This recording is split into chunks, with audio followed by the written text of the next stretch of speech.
Capítulo 5. La conexión con Dios. Me senté a solas mirando los vestigios de la fogata. El árabe, elegante, Adjar, retornó y habló durante mucho tiempo con Rachel mientras reunían las copias del documento. Después, supervisó el armado de mi tienda y escoltó a Rachel hasta la suya, dejándome solo con Aira, nuestra guardia, y tres extremistas que estaban sentados en el extremo más lejano del campamento. Ocasionalmente, los hombres reían mientras fumaban y se turnaban para beber de una botella de vino. Mi mente analizaba la situación. Mi energía se había desmoronado y no tenía idea de qué hacer. Pensé momentáneamente en el exhorto del documento para encontrar protección, pero no me resultó útil. Cualquiera fuera el significado de esa palabra, seguiría siendo un misterio para mí hasta que alguna experiencia la dotara de significado. Hasta entonces, la protección sería solamente un término abstracto más. Miré de nuevo a Aira y me pregunté si podría arriesgarme e intentar escapar, pero dejaría a Rachel sola con ellos y no pensaba abandonarla. Aira echó un vistazo a su alrededor y me clavó los ojos. Cuando dirigí la vista hacia ella, su mirada cambió, hasta convertirse en un atisbo semejante a la curiosidad, pero solo durante un instante. Algo en su mirada me hizo sentir mejor. Pensé en hablar con ella, pero opté por lo contrario. El día había sido largo y a pesar del temor me sentía muy cansado. Por unos minutos miré la noche y traté de conjurar una expectativa de sincronización. Luego entré en mi tienda. Literalmente era incapaz de permanecer despierto. Me pregunté dónde estaría Will y Coleman. Desperté a propósito de una conversación que estaba teniendo lugar fuera de la tienda. Al principio pensé que estaba soñando, pero entonces pude escuchar claramente la voz de Rachel. Eché un vistazo a mi reloj y vi que faltaba 1 hora para el amanecer. ¿No te das cuenta?, dijo Rachel en un murmullo que logré escuchar claramente. Tenemos que hallar la manera de superar nuestras diferencias. Me puse a espiar a través de la ventanita de la tienda y pude ver a Rachel cerca del fuego. Frente a ella estaba sentado Adjar. El resto del campamento permanecía a oscuras y en silencio. Aira ya no estaba en la roca. Rachel presionaba. La espiritualidad no puede ser forzada. La gente debe descubrirla por sí misma. Él negaba con la cabeza. Nosotros creemos que se le debe dar forma a la cultura y mantenerla espiritual. Las reglas espirituales deben ser mantenidas por aquellos que estén a cargo. De no ser así, nuestra gente se echará a perder y se tornará floja. Mira la indecencia y la degradación de sus películas y de su música. ¿Crees que vale la pena presumir de tus políticos corruptos? Mira, replicó Rachel, también me molestan algunos aspectos de mi cultura. Pero la libertad es importante, para los hombres y para las mujeres por igual. ¿Qué tal si el documento está en lo correcto? Tú comprendes su mensaje. Has experimentado la alineación. ¿Qué pasaría si la gente en todas partes pudiera aprender a practicar una espiritualidad que estableciera la disciplina a que te refieres, pero de manera voluntaria o por el solo hecho de vivir la experiencia? De pronto, Aira regresó con una mirada de alarma en el rostro y comenzó a hablarle a Rachel en hebreo. Parecía que Adjar quería golpearla, pero más bien se alejó unos pasos mostrando su disgusto. Sorprendí a todos abriendo plenamente la ventanita de la tienda. Rachel me miró seriamente, preocupada, y caminó hasta donde estaba Adjar. Algunos de los demás han hablado con Aira, le dijo por lo bajo a Rachel a Adjar. Anish dice que no nos dejará ir. Tienes que ayudarnos a salir de aquí. Adjar guardó silencio. Ya sabes lo que dice el documento, siguió Rachel. Dice que podemos experimentar un descubrimiento de algún tipo. Nuestra tarea es averiguar de qué se trata. Podría llevar a una solución satisfactoria para ambas partes. ¿Qué tal si el Armagedón no tuviera que suceder? Adjar volvió a darle la espalda, como si se encontrara bajo una presión tremenda. Finalmente dijo, de acuerdo, Toma tus pertenencias. Aira corrió hacia Rachel con la ametralladora colgando de su hombro. Se señaló a sí misma, lo que parecía significar que iría con nosotros. Rachel me miró sonriendo como si estuviera perpleja de que su petición de ayuda hubiera sido atendida.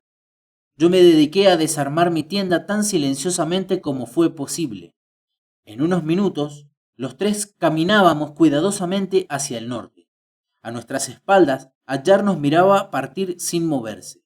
La fogata brillaba en su amplia frente. ¿Y qué hay de Adjar?, le pregunté a Rachel en voz baja. Subíamos la inclinada pendiente que conducía a la montaña secreta. Ella se detuvo y giró la cabeza para mirar a Adjar. No sé, dijo. Rachel encontró un pasadizo que nos permitió dirigirnos a la derecha hacia un pequeño risco. Repentinamente, escuchamos una larga serie de gritos y discusiones detrás de nosotros, en el campamento de los apocalípticos, que aparentemente estaban descubriendo nuestra ausencia. Pude ver cómo se encendían de nuevo las grandes linternas y cómo un grupo de hombres partía tras nosotros.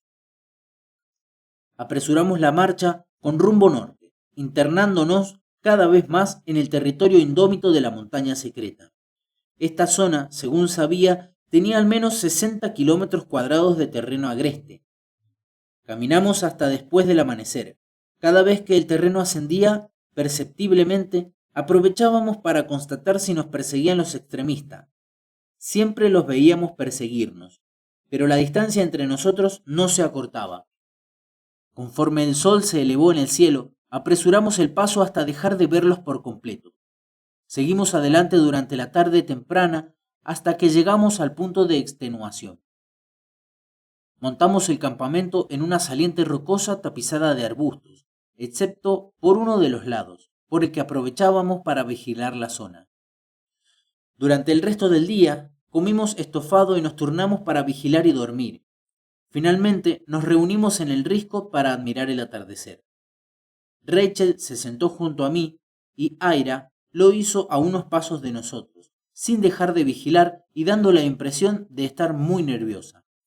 Conforme pasaba el crepúsculo, algunas nubes tipo cirro se adueñaron de la poca luz que quedaba y lucían como pequeños ángeles rosas. Tengo la impresión de que nos estaban protegiendo allá, dijo Rachel. Asentí. Pues aún van a necesitar ayuda, gritó repentinamente Aira. Vimos a un grupo de 7 extremistas que corrían colina arriba hacia nosotros, a unos 30 metros de distancia. Algunos llevaban armas de asalto colgando de los hombros. Vamos, debemos salir de aquí, dije. En pocos minutos habíamos recogido todas nuestras cosas y corríamos colina arriba, hacia la cima de la montaña, escalando salientes rocosas y abriéndonos camino entre espesos grupos de árboles. Aira marchaba al frente y nos guiaba. Deja que ella nos guíe, me dijo Rachel. Formó parte de las Fuerzas Armadas israelitas. Nos la arreglábamos para dar la vuelta por una de las salientes cuando uno de mis pies resbaló y sentí que me precipitaba hacia otra saliente de la roca, situada unos 7 metros más abajo. En la última fracción de segundo antes de comenzar la caída, logré saltar hacia una roca que estaba a unos 3 metros por debajo de mí. Luego me deslicé boca abajo, raspándome el brazo con las afiladas piedras. ¿Estás bien?, Rachel preguntaba desde arriba. Me di cuenta de que no había manera de regresar a donde estaba ella. Sí, respondí, pero aún tengo que encontrar la forma de subir a donde están ustedes. Las encontraré más adelante. Estuvo de acuerdo y yo emprendí el camino.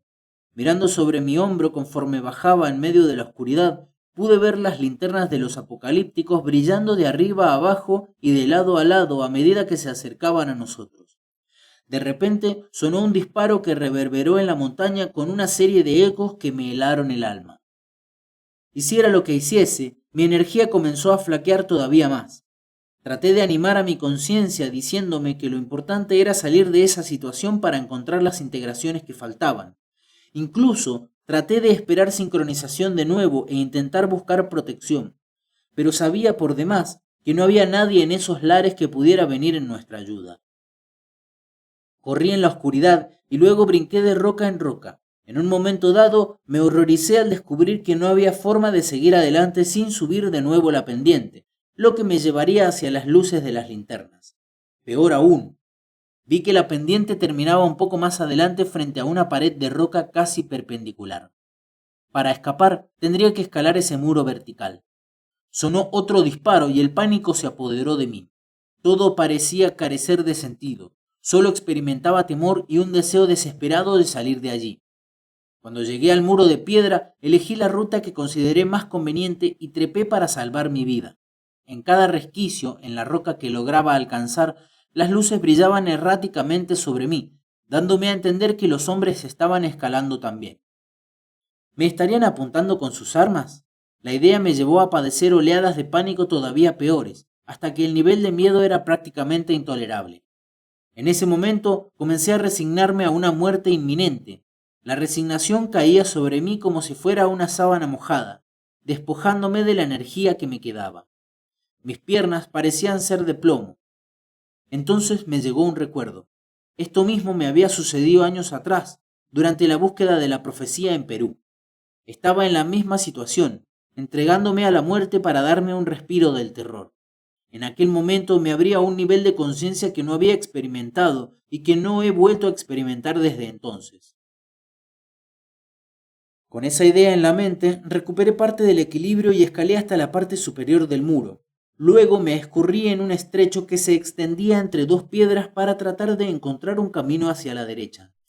Para mi sorpresa, me descubrí totalmente bloqueado y con un acantilado frente a mí, de nuevo igual que en Perú. Al oír el rodar de piedras debajo de mí, supe que los extremistas estaban cerca.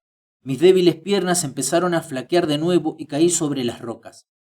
De nuevo el sudario de la rendición comenzó a cubrirme, solo que esta vez no me deshice de él del todo. Una parte de mí, la parte que recordaba la experiencia en Perú, no se daba por vencida. Llegó un momento en el que me convertí en el observador puro, en el testigo imparcial que estaba ahí únicamente para ver el drama que se desenvolvía ante mis ojos y que determinaría mi destino. Respiré hondo, miré a mi alrededor, esperé y luego, igual que en Perú, algo comenzó a cambiar. Sin esfuerzo, fui testigo de cómo mi conciencia se ensanchó y extendió sus dominios a todo lo que me rodeaba, dándome una sensación de extraña familiaridad, cual si estuviera recuperando una parte natural de mí mismo, una parte que había estado perdida. Instantáneamente, mi percepción se llenó con todo lo que no había advertido antes. Pequeñas polillas e insectos voladores daban vueltas alrededor de mi cabeza. Los grillos, o quizás serían saltamontes, entonaron su canto desde los árboles y las rocas. Me di cuenta de que había un gran pájaro, quizás un halcón o un búho, que se había despertado por mi ruda intrusión. El ave chilló y se fue volando. Escuché cada aleteo como si el vuelo se realizara en cámara lenta. Encima de mí, la luna en cuarto menguante que había guiado mi camino parecía ahora colgar por debajo del cielo. Al mirarla sentí una nueva expansión de mi ser, una que también recordaba de una época anterior. La luna ya no era un mero artefacto en el cielo, de apariencia bidimensional, como se ven las cosas en televisión. Una parte de mí percibió la luna como agrandándose, de modo que noté que las fases de la luna son, en verdad, un cambio en la forma en la que el sol se refleja en esa superficie redonda, tridimensional, que está suspendida en el espacio. La percepción extendió mi conciencia aún más para abarcar no solo la luna, sino también el sol, colgando como estaba bajo el horizonte occidental de la Tierra y brillando sobre la luna. El efecto expandía mi sentido del espacio y lo llevaba más allá del área en la que estaba sentado, proyectándolo en todas direcciones del cosmos, no solo sobre mi cabeza o a los lados. Lo sentí brillar en el otro lado de la Tierra, bajo mis pies. Además, sentí de pronto que me arrojaban a un bajorrelieve, una especie de supertridimensionalidad que aumentaba la presencia y la realidad de todo lo percibido, desde los pequeños insectos cercanos a mi rostro hasta las galaxias de estrellas que están detrás de la luna. Miraba todo desde la perspectiva máxima del universo entero.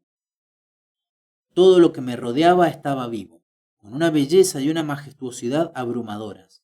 Las rocas y los árboles virtualmente refulgían de color conforme cada reflejo de luz definía sus contornos y grietas con reflejos multicolores.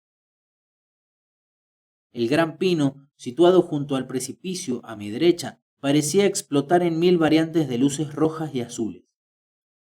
Cual si fuera atraído por mi propio y creciente sentido de la belleza, sentí entonces que me expandía a nivel emocional, accediendo a un profundo sentimiento de amor y conexión con todo lo que me rodeaba. Algo en la zona del corazón parecía explotar y supe sin ninguna duda que ahora estaba en casa y bien cuidado. No lo podía creer, pero me sentí protegido. Durante un momento me quedé ahí, henchido de emoción, pero luego comenzó a cambiar mi imagen como persona. De alguna manera, en ese momento de euforia, la parte de mí que era testigo de las cosas podía ver ahora los eventos de mi vida como si se tratara de una larga película. Podía ver todas las sincronizaciones, todos los pensamientos y las ideas que se me habían ocurrido en el pasado, en el momento justo, guiándome adelante. Todo revelaba un sentido oculto. Pude darme cuenta de que todo lo que había hecho provenía de una verdad que yo debía anunciar al mundo. Sin embargo, también me di cuenta de que mi verdad es parte de una verdad mayor, oculta, de un plan para toda la creación. Este reconocimiento me elevó hasta una nueva y aún mayor apertura emocional. El amor, el sentimiento eufórico de estar en casa, de estar involucrado en un universo más sublime y con propósitos más elevados. Todas esas sensaciones seguían estando presentes. Sumado a ellas, se formaba un profundo sentido de agradecimiento por esta conexión y por el apoyo. Fue como darme cuenta de que una fuerza divina ha estado detrás de mí todo el tiempo, sin que yo lo supiera del todo. Ahora esa entidad divina parecía salir de la nada y decir, ¡sorpresa! Debo aclarar que la experiencia fue mucho más profunda y sentida de lo que puedo explicar. En ese nivel de iluminación, comprender que formaba parte de algo mayor y antiguo constituyó un impacto abrumador, y ahí, en ese momento de agradecimiento, también parecía estar ocurriendo otra cosa. Sentí que había una fuente, un punto personal de conexión del que emanaba todo este amor y este sentido de pertenencia. ¿De qué se trataba? Al intentar analizarlo, simplemente desapareció. Aún así, al concentrarme en el sentimiento de amor, bienestar y agradecimiento, la sensación volvía.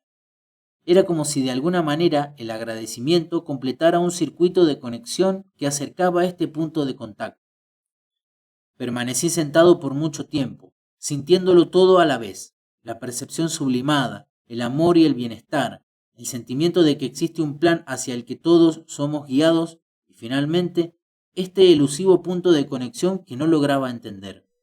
No quería moverme. El cielo nocturno se había esfumado con la llegada de los primeros rayos de luz del amanecer. Todo a mi alrededor tenía colores y contornos más vivos y definidos. De pronto sentí que mi atención se dirigía a la pendiente. Gradualmente me percaté de que escuchaba voces. Me puse de pie de un salto. Lo hice con tanta facilidad que me sorprendí. El movimiento de mi cuerpo era diferente, no solo por tener más energía, lo cual era cierto, sino porque disponía de mayor coordinación y precisión. Volví a escurrirme entre las rocas. Bajé silenciosamente, me di cuenta de que las voces provenían de un punto ubicado a unos 35 metros a mi derecha, detrás de unos árboles.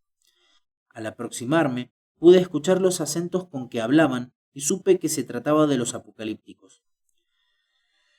Sin temor alguno me moví lentamente de manera que pudiera verlos.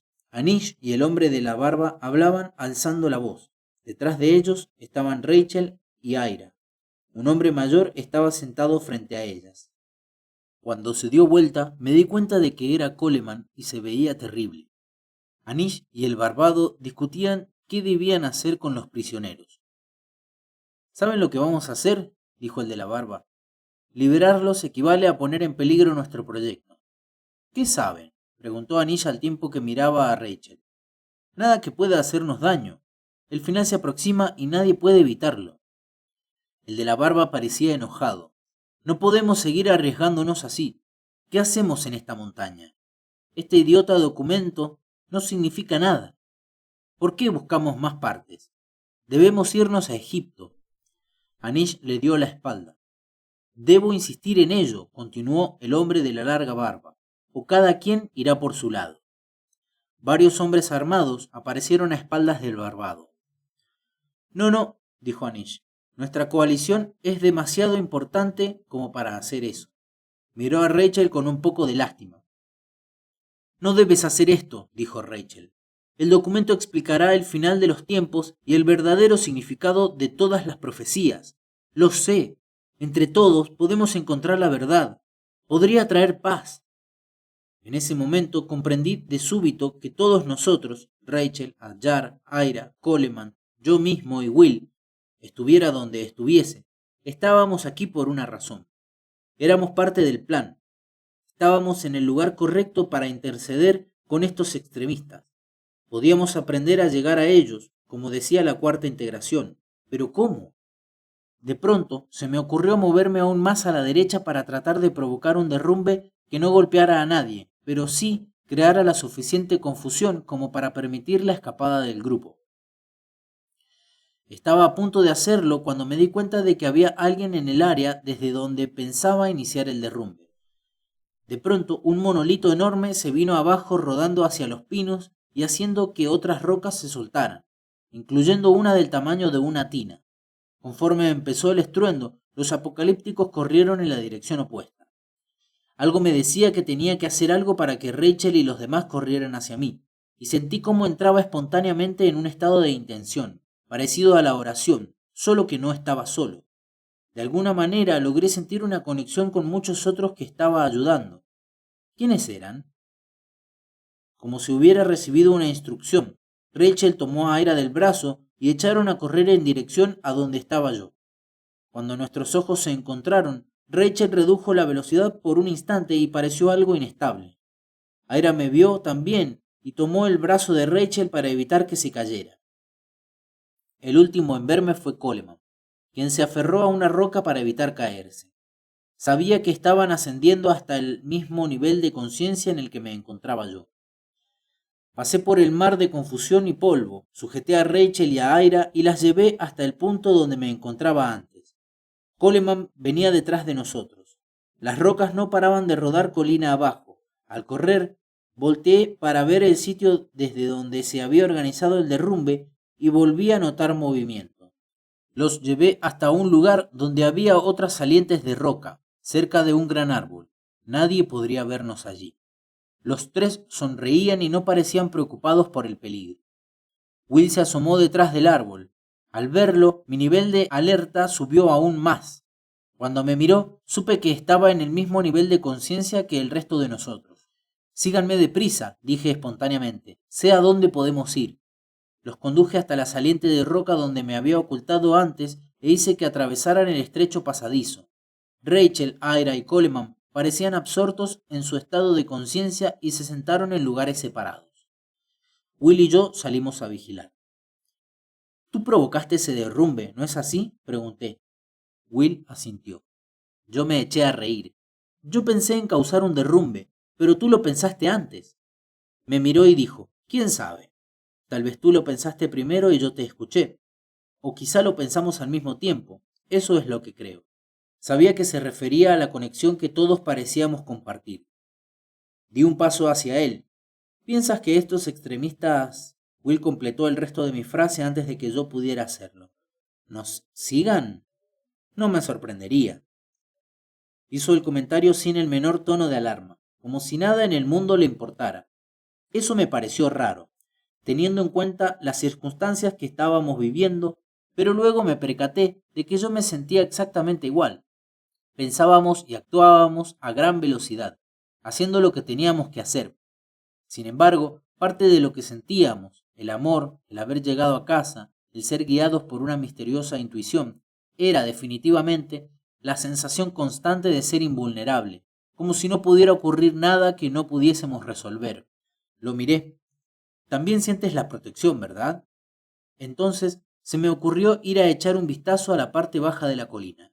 Will me rebasó para hacer justo eso, es decir, trepar un poco más para mirar hacia allí. Yo estaba ahora detrás de él. Cuando llegamos al sitio ideal pudimos ver movimiento.